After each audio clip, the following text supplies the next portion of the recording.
Because actually, I would say that doing not just any kind of formal practice, but doing a meditation practice is actually quite important.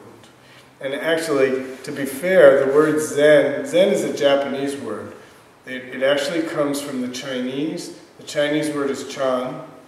Chan comes from a Sanskrit word, which I believe is pronounced dhyana, which means meditation. So,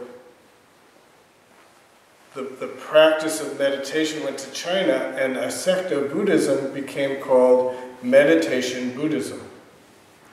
As it went to Japan, it was called Zen, it still means meditation. When it went to Korea, it was called San, still means meditation. So we practice a form of meditation Buddhism. And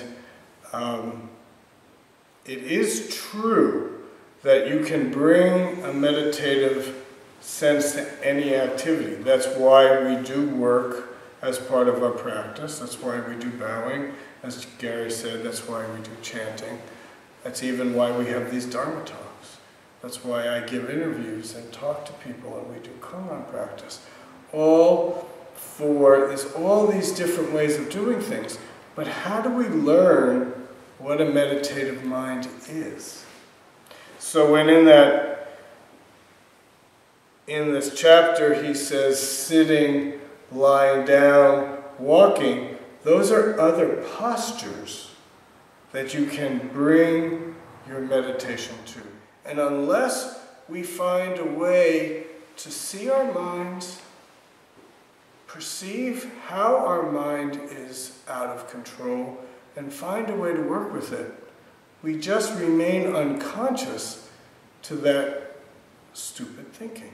And then we perpetrate it in the lives that we live. So sometimes I've heard the question, well, I'm a runner. Isn't that enough? Couldn't we call that's my meditation? And it's true. Any kind of training is a kind of meditation. But unless it has, in a sense, a reflective, observing what's going on in mind and body and heart, it's not getting to the fundamental problem.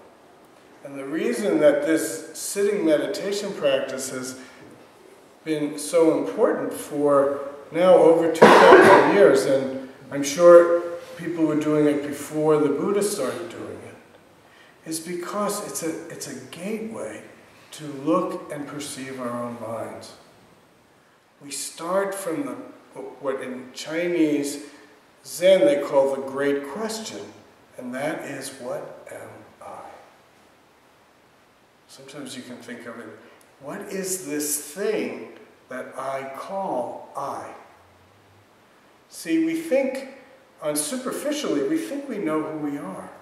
But unless we start to observe very closely the way our thinking mind, our feeling mind, our whole consciousness operates, we're actually just slaves to the unfolding of the conditioned mind.